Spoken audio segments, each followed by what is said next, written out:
हमारे लिए फायदेमंद होगी डील, लेकिन डील नहीं होगी तो भारत खत्म हो जाएगा या हमारे सामने कुछ और विकल्प नहीं बचेगा, ऐसा नहीं। सही, डील वाली बात तो समझ गया कि we are in no hurry, अपने जो हमारे लिए हमारे टर्म्स मीट होंगे हम तभी करेंगे, और हम बाकी जीना सीख चुके हैं आपके टैरिफ के साथ। लेकिन ये बोर्ड ऑफ पीस का मैं ये जानना चाह रहा हूं, इसका उत्तर हमें जब हम देंगे चलिए तब देंगे, उत्तर होना क्या चाहिए? हम जाएं इस उसके ट्रंप के इनिशिएटिव के साथ या ना जाएं?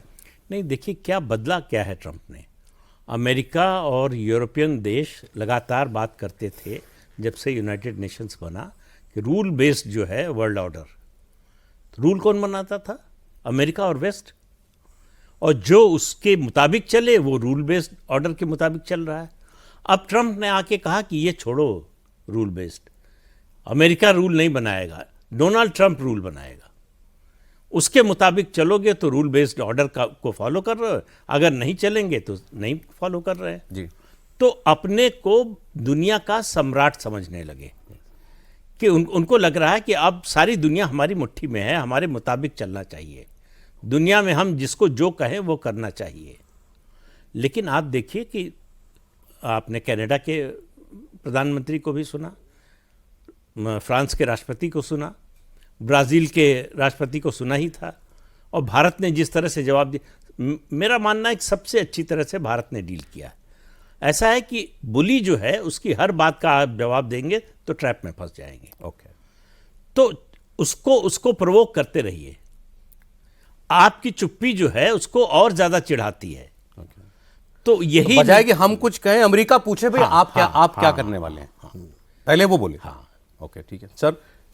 बिल्कुल, मैं इसी चीज़ से सहमत हूँ कि सबसे बड़ी बात यह है कि अभी जो ये बोर्ड ऑफ पीस की आपने सबसे पहला सवाल पूछा, मेरे विचार से भारत को हम अभी सोच रहे हैं इसी पे चलते रहना चाहिए कि हम एनालाइज कर रहे हैं। मेरे विचार से यही हमारा स्टांस होना चाहिए, क्योंकि और इनडायरेक्टली हम उनको ये बता सकते हैं कि भैया ड्रिल हमारे हिसाब से साइन करो, साइन करोगे तो हम सोचेंगे, साइन नहीं करोगे तो हम सोचेंगे भी नहीं।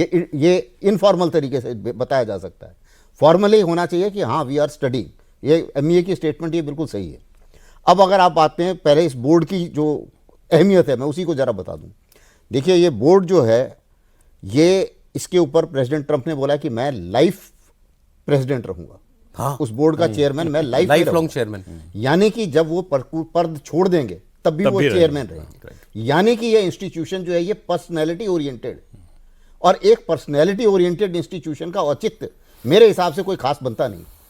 दूसरी चीज, ये जो अल्टरनेट यूएन की बात हो रही है, अभी उसने हालांकि अपने मुंह से तो बोला कि नहीं मैं यूएन को भी चलने देना चाहता हूं वगैरह वगैरह, लेकिन कहानी ये है कि उसने यूएन में उसको एक बिलियन से ज़्यादा बकाया पैसा देना है, वो नहीं दिया। उसने सारी जो इंस्टीट्यूशन है उससे विड्रॉ करा, तकरीबन 60 से विड्रॉ किया था, जिसमें 30 यूएन एंटाइटिटीज़ हैं जिससे वो विड्रॉ कर चुका है। तो वो यूएन को तोड़ने के चक्कर में है, चाहे मुंह से कुछ भी बोले, लेकिन एक्शन उसके सारे ये हैं कि इस यूएन को तोड़ो, मैं जो बोलता हूं वो सही है। अब तुम जो बोलते हो वो जरूरी तो नहीं है कि उसके बाद आप रहोगे नहीं। अच्छा, दूसरी चीज ये है कि रिटायरमेंट के बाद वो बिल्कुल ये उस तरीके से है कि जी मैं मेजर जनरल की तरह रिटायर हो रहा हूं और एक कुर्सी खुलवा दूं आर्मी हेडक्वार्टर में कि जी ये मेरी कुर्सी होगी इसके बाद में, वही वाली कहानी है। तो अब उसने एक कुर्सी बनवा ली है अपनी कि मैं ये कुर्सी में शामिल रहूंगा। तो वो अब जो देश डरते हैं वो उन्होंने साइन कर दिया, कुछ लोगों ने साइन किया है जो एलाइज हैं, जैसे इजराइल आपने लिस्ट पढ़ के सुनाई, और जितने भी सेंसिबल मिडिल पावर, जिनको मिडिल पावर गिना जाता है, और जो अलग पोल्स हैं, चाहे वो चाइना है चाहे वो और हैं, उन्होंने अभी किसी ने साइन नहीं किया, किसी को ना कोई जल्दी में है। अब अगर उसको ट्रंप जो ट्रेड डील है हमारे साथ, उसको इतना सोचना पड़ रहा है हमारे साथ ट्रेड डील में साइन करने के लिए, तो हम क्यों, हमारे ऊपर क्या कंपल्शन है कि हम उसके जवाब आज दें? हम भी उसको 1 साल के बाद देंगे जवाब।